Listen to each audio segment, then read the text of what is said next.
नाज़रीन आदाब, न्यूज़ 18 उर्दू के खास प्रोग्राम चलती रहेगी जिंदगी में आपका बहुत इस्तकबाल करती हूँ। मैं हूँ आपके साथ आपकी मेज़बान हिना जुबैर। नाज़रीन, आज हम मुलाकात करवाएंगे तो ख़ास शख्सियात से। हमारे साथ रहेंगे एक डॉक्टर जिनसे हम बहुत सारी जानकारी आप तक पहुंचाएंगे, क्योंकि लगातार हम देख रहे हैं कि कोरोना के मामले बढ़ते जा रहे हैं। क्या लापरवाही हो रही है, क्या कुछ एहतियात करना है, इसके ताल्लुक से हम डॉक्टर साहब से मुलाकात करेंगे, जानेंगे। और मुलाकात एक खास शख्सियत से जिन्होंने हकीकी मायनों में यह साबित किया कि जिंदगी की हर मुश्किल का सामना करने वाले ही इस जिंदगी को खूबसूरत बनाते हैं। ऐसे ही लोगों की बेलौस खिदमत की वजह से चलती रहेगी जिंदगी। जी हाँ नाज़रीन, कोरोना ने जहां लोगों की जिंदगी की मुश्किलात में इजाफा किया, उन्हीं मुश्किलात से लड़ना भी सिखाया, एक दूसरे की मदद के जज्बे को भी फरोग दिया। आज हम आपकी मुलाकात करवा रहे हैं बेहद खास शख्सियत से। चलिए उनसे हम मिलते हैं। अमीना फारूक बेंगलुरु से हैं, कोरोना वॉरियर भी हैं, समाजी खिदमत में भी बढ़ चढ़कर हिस्सा लेती रही हैं। अमीना, आपका बहुत हम इस्तकबाल करना चाहेंगे अपने खास प्रोग्राम चलती रहेगी जिंदगी में। जज़ाकल्लाह खैरन। अस्सलाम वालेकुम हिना जी, मेरा नाम आमिना फारूक है। मैं अल-अमान एजुकेशनल एंड वेलफेयर ट्रस्ट की जनरल सेक्रेटरी हूँ। हमारा ट्रस्ट पास्ट 25 इयर्स से लगातार सोशल सर्विस कर रहा है for the upliftment of the elderly and the younger children. तो 25 इयर्स पहले डॉक्टर मोहम्मद फारूक इसके फाउंडर चेयरमैन है। वो एक जर्नलिस्ट थे, तो उन्होंने देखा कि बहुत सारे लोगों में गरीबी इतनी तरह से उन लोगों को खा रही है कि उनको रहा नहीं गया, और उन्होंने सोचा कि इन लोगों के लिए कुछ करना चाहिए। तो उन्होंने ये ट्रस्ट स्टार्ट किया है। I am a part of this trust from the past 15 years. 15 साल से अल्हम्दुलिल्लाह अल्लाह ताला ने मुझे मौका दिया है कि मैं कुछ खिदमत करूं लोगों के लिए। तो अल्हम्दुलिल्लाह from the past 11 years we are running Ashiana old age home. यहाँ पर हम लोग बेसहारा जो बुजुर्ग होते हैं, जैसे कि जिनके कोई बच्चे नहीं है, या फिर बच्चे हुए हैं और उनके बच्चों का इंतकाल हो गया है, या फिर शादी होके बच्चे नहीं हुए, हस्बैंड का या वाइफ का इंतकाल हो चुका है, तो ऐसे लोगों का कोई भी उनका अपना नहीं होता जो उनको अपने घर में रखकर उनकी देखभाल करे।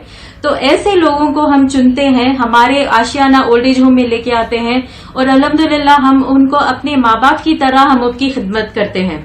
जी जी बिल्कुल, आपसे हम अपनी बातचीत जो है वो जारी रखेंगे। हम आपसे जी बिल्कुल, हम आपसे तमाम तर चीजें जो है, तमाम तर तफसीलात हम एक एक करके हासिल करेंगे। आपने अपना बहुत अच्छा यहाँ पे तारुफ दिया है, और सबसे अहम बात यह कि आप खुद ही अभी बहुत यंग हैं, और आपने कहा कि बहुत अरसे से आप ये काम कर रही हैं। तो आमिना, आपसे जानना चाहेंगे वो क्या जज्बा रहा जो कि आपको यहाँ तक लेकर आया।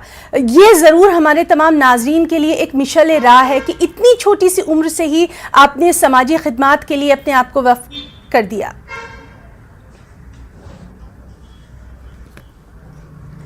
अल्हम्दुलिल्लाह मेरा घर का माहौल ऐसा है, मैं ऐसे माहौल में पली बड़ी हूँ जहाँ पे मुझे सब कुछ मिला है। अल्लाह के शुक्र, अल्लाह का एहसान है। तो जब मैं देखती हूँ दूसरे लोगों को कि हम लोग ऐसे जी रहे हैं और उनके पास कुछ भी नहीं है, तो मुझे इतना बुरा लगता है कि उन लोगों के लिए कि we have everything and they have so little. तो मुझे ऐसा लगता है कि स्पेशली विद एजुकेशन, जी जी, हम लोगों को माशाल्लाह हमारे माँ बाप ने, और मेरे शौहर भी बहुत अच्छे हैं, he is the chairman of the trust. तो वो भी मुझे कभी नहीं रोकते, ये नहीं बोलते कि तुम औरत हो, तुम घर में बैठो, तुम घर का काम करो। He has never told me this. He has always encouraged me to work. He has always told me you're an educated woman. तुम जो चाहो लोगों के लिए, समाज के लिए कर सकती हो।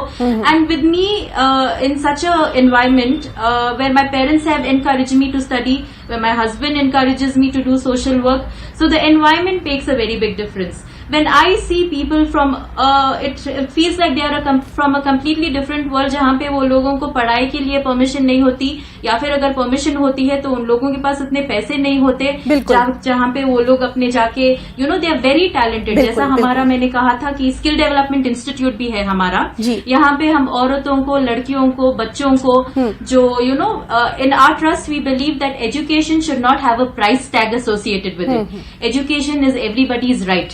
बट आज की तारीख में क्या हो रहा है, that people don't have enough funds, especially after the second wave of corona, where so many people are hit with this. The earning member of the family have passed away because of the second wave. We have seen a lot of deaths that have ji happened. उसके बारे में भी हम आपसे बातचीत जो है अपनी जारी रखेंगे। हमारे साथ एक और खास मेहमान भी मौजूद हैं, डॉक्टर शाहनवाज कालू, जाने पहचाने हमारे मेहमान हैं और इंटरवेंशनल रेडियोलॉजिस्ट हैं, लीवर कैंसर स्पेशलिस्ट भी हैं। डॉक्टर शाहनवाज, आपका बहुत हम वेलकम करना चाहेंगे, इस्तकबाल करना चाहेंगे अपने खास प्रोग्राम चलती रहेगी जिंदगी में। और सर, हम आपसे यही जानना चाहेंगे, आपने जिस फील्ड में आप अभी हैं, हमारा जो मेयार जिंदगी है वो कहीं ना कहीं बहुत बदलता जा रहा है।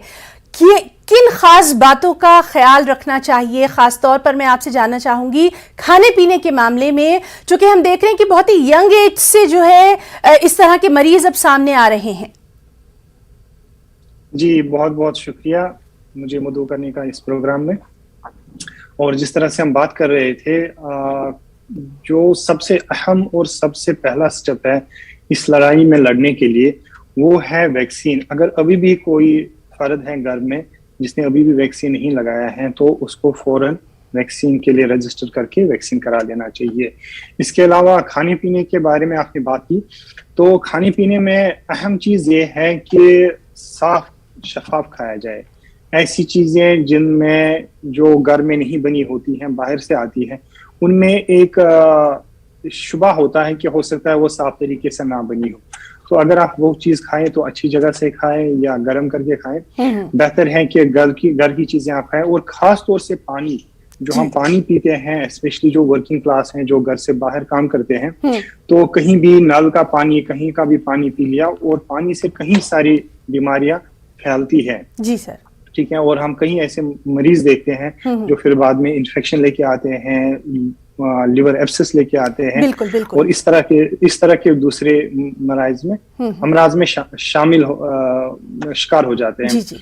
तो पानी का बहुत अहम रोल है। साफ पानी पिए आप और साफ खाना खाइए। बाकी जो आपको अच्छा लगता है आप वो खाइए, मगर साफ शफाफ खाइए। जी, डॉक्टर शाहनवाज, आपने बहुत अच्छी बात से हमारे प्रोग्राम की शुरुआत की कि वैक्सीनेशन बहुत अहम है, अभी भी लेना है। बहुत सारे लोगों ने अभी भी कहीं लिया नहीं है, इसके लिए लगातार हम उनसे अपील भी कर रहे हैं। साथ ही साथ हम आपसे ये भी जानना चाहेंगे, मौसम बहुत ज़्यादा बदल रहा है। ख़ास तौर पर हम देख रहे हैं कि शुमाली रियासतों में ठंड जो है वो बढ़ती जा रही है, और ऐसे में कई बीमारियां भी जन्म लेती हैं। किन खास बातों का ख्याल रखें, खास तौर पर जो हमारे बच्चे हैं और जो बुजुर्ग हैं, ताकि कहीं ना कहीं इस मौसम से वो इतना मुतासिर ना हो? देखिए, ये बिल्कुल सही बात आपने बताई कि इवन बिफोर दिस पेंडेमिक, इस पेंडेमिक से पहले भी जब मौसम बदलता है तो कहीं सारी बीमारियां आ जाती हैं। उसमें खास तौर पर बच्चों में नज़ला, जुकाम, बुखार वगैरह आ जाते हैं। और इस तरह इस वक्त शुमाली भारत में जिस तरह डेंगू का काफी सारे केसेस आ रहे हैं, स्पेशली यूपी और दिल्ली से। और ये डेंगू जो है ये बहुत ही मतलब एक खतरनाक बीमारी है, जो बच्चों को भी लगती है, बड़ों को भी लगती है, बुजुर्गों को भी लगती है। तो इसमें अहम एहतियात जो है डेंगू के लिए तो ये एहतियात है कि आप मच्छरों को कंट्रोल करें, अपने आसपास में मच्छरों को ना बढ़ने दे, अपने आसपास में इकट्ठा पानी ना होने दे, और अगर कहीं पे पानी है तो उसको ट्रीटमेंट करे, केमिकल ट्रीटमेंट करे या केरोसिन वगैरह जो भी है।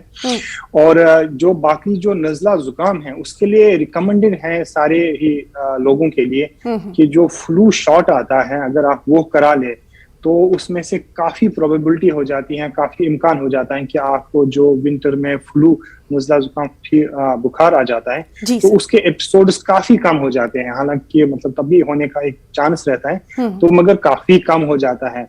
और तीसरी अहम बात जो है वो दोनों ही चीजों को कवर करती है, वो है मास्क। अगर आप अच्छा N95 मास्क पहन रहे हैं तो न सिर्फ आप रेस्पिरेटरी बीमारियों से महफूज हो रहे हैं, जैसे कोविड है, जैसे फ्लू है, आप अस्थमा और ऐसे जो अमराज हैं उससे भी काफी हद तक आपको सहूलत मिलेगी। इसके अलावा जो पोल्यूशन है, जो N95 मास्क है, ये पोल्यूशन में भी बहुत कारगर है। इसको कई लोग ये कहते हैं पर्सनल प्यूरिफायर। तो अगर आप जॉगिंग पे जा रहे हैं सुबह 1 घंटे के लिए, जॉगिंग तो आपने कर लिया, आपके जो लेग्स हैं वो स्ट्रांग हो गए, आपकी बॉडी स्ट्रांग होगी, मगर आपके फेफड़े बहुत सफर कर रहे हैं अगर आप पोल्यूशन में ऐसा जी। आपने बहुत अच्छी बात बताई है कि मास्क का इस्तेमाल अभी भी हमें करना है और बहुत सारी चीजों से बचा रहा है, खासतौर पर जिस तरह से हम देख रहे हैं कि जो माहौलियाती आलूदगी जो बढ़ती जा रही है उससे भी हमें ये मास्क बचाता है। तो मास्क का इस्तेमाल करिए और लगातार अपने प्रोग्राम में हम अपने दोनों खास मेहमानों से बातचीत भी जारी रखे हुए हैं। हमारे साथ अमीना फारूक भी मौजूद हैं, डॉक्टर शाहनवाज भी मौजूद हैं और हमें कॉलर भी कॉल कर सकते हैं। हमारे नंबर आपकी टीवी स्क्रीन पर फ्लैश हो रहे हैं। चलिए बात करने की कोशिश करते हैं अपने पहले कॉलर से। हेलो, अस्सलाम वालेकुम। वालेकुम सलाम। अपना नाम बताइए और सवाल करिए सर। हमारा नाम शेख अब्दुल रहीम, हम कोलकाता से बोल रहे हैं। जी सर। ये कह रहे हैं कि हम खुद पॉजिटिव हुए थे 2020 में, ठीक है, अभी अल्लाह का फजल है, ठीक है, लेकिन मेन प्रॉब्लम क्या हुआ वेस्ट बंगाल में, ये दुर्गा पूजा के टाइम पे इतने सारे लोग सब निकलने लगे, तो यहाँ पर फिर से आप अपना सवाल आप मुख्तसर करेंगे ताकि डॉक्टर साहब तक आपकी बात पहुंच जाए। बता रहे कि वो जो हमारा जो पॉजिटिव हुआ था उसमें हम बहुत वीक हो गए, समझ गए, इतना वीक हो गया है कि क्या अभी आपको किस तरह की दिक्कतें आ रही हैं? दिक्कतें आ रही है, हट नहीं पा रहे हैं, हटने से पाँव में तकलीफ होता है, नमाज। जी बहुत शुक्रिया हमें कॉल करने के लिए। तो डॉक्टर शाहनवाज, जिस तरह से हमारे कॉलर जो हैं उन्होंने पूछा है कि ये पोस्ट कोविड की बात कर रहे हैं कि उसके बाद से इनको काफी दिक्कतें आ रही हैं, इस तरह के मरीज अपना ख्याल जो है वो ज्यादा ख्याल कैसे रखें कोविड के बाद? देखिए, कोविड की जो हमारी अंडरस्टैंडिंग है अभी भी इवॉल्व हो रही है, मतलब अभी भी बेहतर और ज्यादा हमें जैसे इंफॉर्मेशन मिल रही है, तो अभी भी काफी नई बातें हम समझ रहे हैं, सीख रहे हैं। बट जहां तक इनके सवाल का ताल्लुक है, तो मैं मशवरा दूंगा कि वो अपने फिजिशियन से, अपने डॉक्टर से एक बार जांच करा लें, क्योंकि कई सारे पेशेंट्स को कोविड के बाद लंग्स के अलावा दूसरे सिस्टम जैसे हार्ट है, जैसे लेग्स है, जैसे ब्रेन है, इनका भी कई पेशेंट्स में देखा गया वो भी इन्वॉल्व हो जाते हैं। तो एक बार चेकअप कराना जरूरी है और आप अच्छा खाइए, सेहतमंद खाइए, इंशाल्लाह ठीक हो जाए। जी डॉक्टर शाहनवाज, और इसी तरह से हम आपसे मशवरे जो है वो ले रहे हैं, नाज़रीन भी कॉल कर सकते हैं।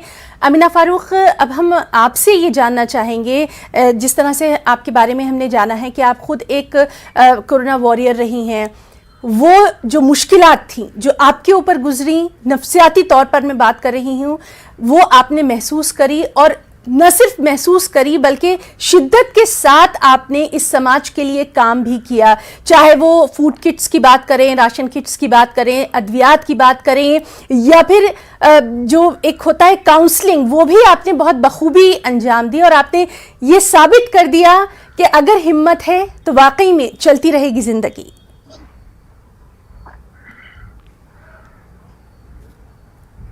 बेशक, जैसे आपने कहा हिना जी, फर्स्ट लॉकडाउन ऐसा था हम सब लोगों के लिए जैसे no one had even thought about it. हमारे वाइल्डेस्ट ड्रीम में हम लोगों ने नहीं सोचा था कि ऐसा कुछ हमारे साथ होगा। तो जैसे ही पहला लॉकडाउन हुआ, ऐसा हो गया कि लोगों के पास खाना नहीं है, उनको समझ नहीं आ रहा है क्या करे क्या ना करे। मैं आपसे कहती हूँ, पहले लॉकडाउन में हम लोगों ने एक दिन भी हम घर पे नहीं रहे। हम गवर्नमेंट से जो भी हमको परमिशन लेना था हम परमिशन ले लिए, और हमारा आशियाना फूड बैंक जो है, वैसे भी हम रोज लगातार 7 सालों से हम लोग मुफ्त में खाना बांट रहे हैं डायलिसिस पेशेंट्स को, कैंसर पेशेंट्स को। रोज हम लोग 400 लोगों को खाना देते हैं। तो लॉकडाउन में हमारा क्या हुआ, हमको आसान हो गया कि हम लोग वैसे भी रोज खाना बांटे। तो every day from 11 o'clock in the morning to 8 o'clock in the night we used to distribute food continuously। ये एक चीज हमारी स्टाफ कर रही थी। उसके बाद हम क्या करते थे, हम जहां पर भी हमको इन्फॉर्मेशन मिलती थी, हमको कॉल्स बहुत आते थे कि उनके पास राशन नहीं है, बच्चों के लिए दूध नहीं है, उनके पास दवाई नहीं है, बेसिक एसेंशियल्स लाइक साबुन वगैरह उन लोगों के पास नहीं थे। तो हम हमारी टीम बनाते थे, पूरी चीजों को इकट्ठा करते थे और उनके पास हम लोग जाते थे और दूर से उनको हम सब कुछ दे के आते थे। ये सब तो हो रहा था, लेकिन एक चीज जो बहुत हम लोगों को, जिसने हमको चोट पहुंचाई, हमारे ओल्ड एज होम में जैसे हमारे पास 50 बुजुर्ग है, तो इन बुजुर्गों को हम अपने माँ बाप की तरह मानते हैं। वहां पे हम लोग एवरी वीक 2-3 बार जाके उन लोगों के मिलके उनकी दुआ लेके आते हैं। सबसे ज्यादा हमको बुरा ये लगता था कि हम गेट तक जाते थे और हमको इतना डर था उन लोगों का कि वो इफेक्ट ना हो जाए, तो हम बाहर पूरा ग्रोसरी वगैरह रख के सैनिटाइज करके वहां से निकल जाते थे और फिर स्टाफ आके वो लेके जाती थी। तो वो हमको इतनी चोट पहुंचती थी कि इतनी नजदीक आके हम उन लोगों से मिल नहीं पा रहे हैं, वो हमसे मिलने तड़पते थे, हम उनसे मिलने तड़पते थे। और फैमिली का भी ऐसा ही हाल था, because we people were completely expose. हम लोग घर भी नहीं जाते थे। हम जो भी कोरोना में काम करते थे, हम लोग बाहर हमारे ऑफिस में ही रहते थे, and we would not go to the house at all. Amina, आपसे हम ये जानना चाहेंगे, आपने बहुत अच्छी एक बात बताई कि कोरोना ने हम लोगों को सब्र सिखाया, जब्त करना सिखाया, हम लोगों को एक दूसरे की मदद करना भी सिखाया है, और हमदर्दी का जज्बा भी हम सब में आ गया है, किसी की भी बात करें। अब जो हमारी नौजवान नस्ल है, खासतौर पे मैं अपने इस प्रोग्राम के जरिए आपसे ये चाहूंगी कि जो भी हमारी यंगस्टर्स हैं, लड़के हों या लड़कियां हों, उनका बहुत बड़ा रोल होता है इस बेहतरीन समाज को तश्कील देने में। अब आप उनको अपने इस प्लेटफॉर्म के जरिए क्या कुछ कहना चाहेंगी?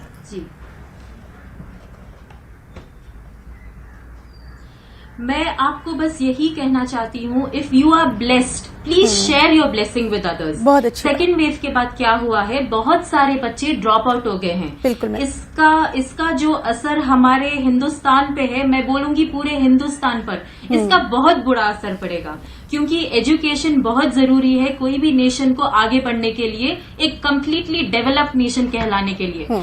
अब इतने बच्चे ड्रॉप आउट हो रहे हैं, आप you name it, second, third, fourth degree तक बच्चे जो हैं, पैसे ना होने की वजह से ये लोग ड्रॉप आउट हो रहे हैं जी। तो हमने जितने हो सकते हैं उतने बच्चों की मदद की है। लेकिन मैं आपसे भी यंगस्टर्स से अपील करती हूँ, if you come across someone who needs your help, please help them.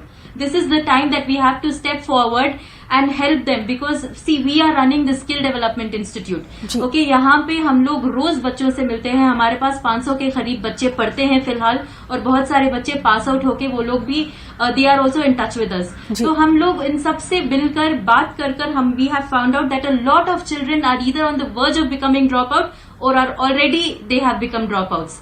तो यहाँ पर मैं कहना चाहती हूँ कि अगर youngsters, you will play a very important role. अगर आप देख रहे हैं कि आपके क्लास में कोई बच्चे जिनका माली हालत उतना अच्छा ना हो, और अल्हम्दुलिल्लाह अल्लाह ताला ने आपको नवाजा है, तो प्लीज उन लोगों की मदद कीजिए। बहुत अच्छी बात आपने कही है, और यकीनन हमारे तमाम नाज़रीन तक आपका ये पैगाम भी पहुंचा है, और आपके इस जज्बे को वाकई में हम बहुत सलाम भी करते हैं। आपसे हम बातचीत आगे भी जारी रखेंगे। डॉक्टर शाहनवाज, हम आपसे जानना चाहेंगे, हम देख रहे हैं कि हमारे ही मुल्क के कुछ हिस्सों में फिर से कोरोना के केसेस बढ़ते जा रहे हैं। कहीं ना कहीं ये तशवीश की बात है, कहीं लॉकडाउन लगाने की फिर से बात भी की जा रही है, एहतियात बरतने की बात कर रहे हैं। आप भी इस बात से अग्री करेंगे कि जिन लोगों ने डोज ले ली कोरोना की, जिन लोगों ने वैक्सीन ले ली है, दोनों वैक्सीन ले ली है, कहीं ना कहीं वो लापरवाह हो गए कि बस अब हमने तो वैक्सीन ले ली, अब तो कुछ नहीं हो सकता। इस मेंटालिटी को किस तरह से खत्म करना बहुत जरूरी है, एहतियात लाजमी है।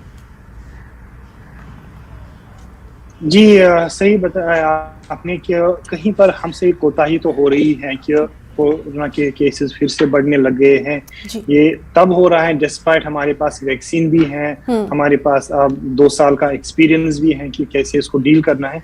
इसके बावजूद भी ये हो रहा है, तो दैट मीन्स हम जो लोग हैं, हम कहीं ना कहीं पे लापरवाही कर रहे हैं।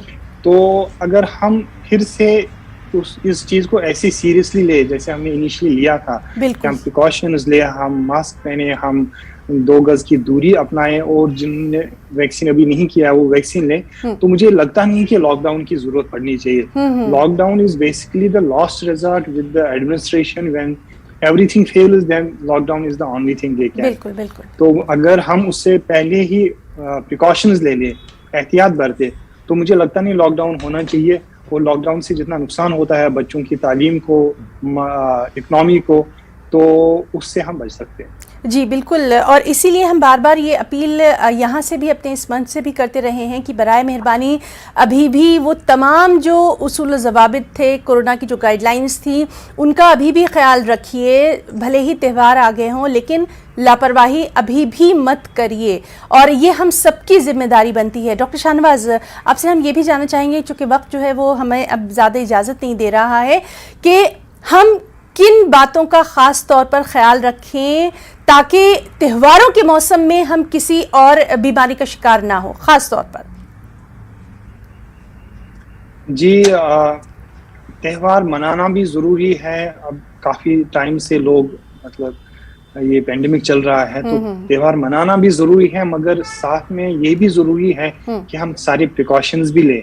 मतलब अगर आपकी फैमिली है तो आप या तो ऐसा करें कि छोटी गैदरिंग करें, और अगर ज्यादा बड़ी गैदरिंग हो रही है तो मास्क पहन ले, या ओपन में आप गैदरिंग करें।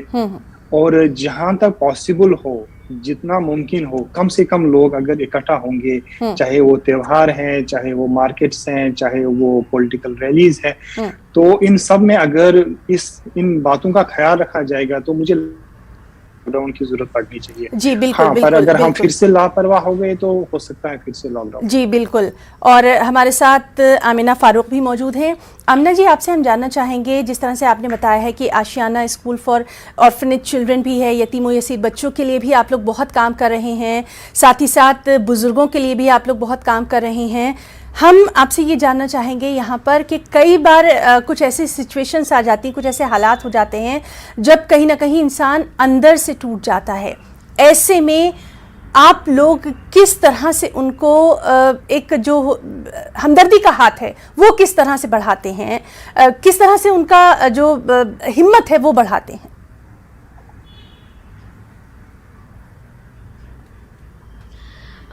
जैसा आपके प्रोग्राम का नाम है चलती रहेगी जिंदगी, तो ये हमारे साथ भी हुआ है। हम लोगों की भी हिम्मत टूट गई थी जब सेकेंड वेव में हमको खुद कोरोना हो गया था जी। तो एक दिन हमने देखा, 2 दिन हमने देखा, तीसरे दिन ये हुआ, तब रमजान का महीना भी था। तो पहले रोजे के दिन हमारे ओल्ड एज होम में जैसा हम लोग हमारा इफ्तार होता था, माशाल्लाह बहुत अच्छा स्प्रेड होता था हमारा, पहले रोजे पे नहीं था। तो हमको इतना बुरा लगा कि तब हम लोगों ने ठान लिया, कोरोना है चाहे जो कुछ भी है, हम लोग फिर भी हम हार नहीं मानेंगे। तो हम लोग रूम में बैठकर सीसीटीवी पर देखकर पूरा हम लोग काम करते थे। तो ये हिम्मत ना मानने की बात जो है, इसलिए हमने चैरिटेबल क्लिनिक का स्टार्ट किया है। आफ्टर द सेकेंड वेव हमने देखा a lot of medical reach was not being given. तो किसी का अगर हाथ बटाना है या फिर उनको हिम्मत देना है तो उनके साथ बैठो, उनसे बात करो, उनको पूछो कि उनकी क्या तकलीफ है और उस तकलीफ पे वर्कआउट। तो हम लोगों ने वर्कआउट किया, हमें लगा कि चैरिटेबल क्लिनिक की मेडिसिन की जरूरत है उन लोगों को। तो अल्हम्दुलिल्लाह nebulization, oxygen, medicine and all that, every day our clinic is working, functioning. तो कुछ करने से ही लोगों की मदद होती है, बात करने से नहीं होता, प्रैक्टिकल काम होना चाहिए। तो that is what we have seen कि उनकी बात सुनो, उसके बाद अपने आप में बैठ के अपने ट्रस्ट में जो भी है मीटिंग करो और प्रैक्टिकल एक काम करो। तो एक एक हम लोग इंस्टीट्यूशन बना रहे हैं। We don't want to do, हालांकि हमने बहुत सारा राशन बांटा, हजारों के लोगों को बांटा, उसमें एक भी गरीब इंसान नहीं था। जो मांगते हैं ना वो लोग नहीं थे, अच्छे घर के लोग थे जिनकी हालत खराब हो गई थी उस टाइम पे बिकॉज ऑफ द। तो आप लोग यहाँ पे हम ये भी अपने नाज़रीन तक पहुंचाना चाहेंगे आमिना फारूक जी कि आप लोग जो अपना काम कर रहे हैं वो किन इलाकों में, कहाँ पर खास तौर पर आपका फोकस? हमारा फोकस ऐसे इलाकों पे होता है जहां पे people are either lower middle class और below the line of poverty, because these are the places जहां पे हम लोगों को जाना चाहिए और it should be accessible to them. जैसा हमारा स्किल डेवलपमेंट इंस्टीट्यूट है, वो एरिया के लोग they are not very well to do. So वहां पे हमारा इंस्टीट्यूट होने से we learn a lot about them and we learn what they want. तो उस तरीके से we create institutions like recently now we have started residential madrasa for visually and hearing impaired children.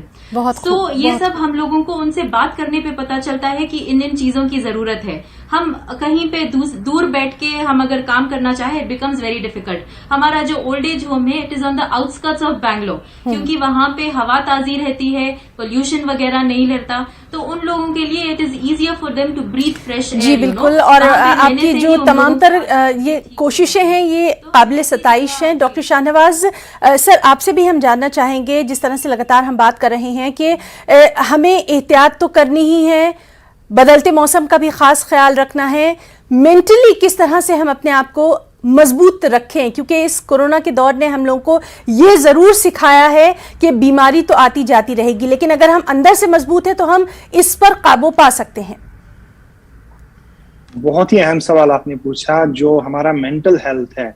Corona ने जहां तक हमें मतलब फिजिकली चैलेंज दिए, मेंटल हेल्थ एक बड़ा चैलेंज रहा और इस पे बहुत कम बात होती है, जबकि ये बहुत ही अहम सवाल है, बहुत ही अहम टॉपिक है। तो मेंटल हेल्थ हमारा सही रहे, इसके लिए बहुत जरूरी है कि हम सोशली कनेक्टेड रहे। आज टेक्नोलॉजी का इस्तेमाल करके हमारे लिए आसान है कि हम अपनी फैमिली से फोन पे बात कर सकते हैं, वीडियो कॉल कर सकते हैं या उनको टेक्स्ट मैसेज लिख सकते हैं। तो सोशली कनेक्टेड रहना बहुत जरूरी है। इसके अलावा जो हमारे आसपास हमारे फ्रेंड्स हैं, हमारे रिश्तेदार हैं, हमें उनको कॉल करके पूछना चाहिए आप ठीक हैं क्या, आपको जी बिल्कुल। और आप दोनों से हमारी ये बातचीत बेहद दिलचस्प रही है और आप दोनों का इतना कीमती वक्त देने के लिए बहुत बहुत हम शुक्रिया अदा करना चाहेंगे। नाज़रीन, प्रोग्राम में आज के लिए फिलहाल इतना ही। आदाब।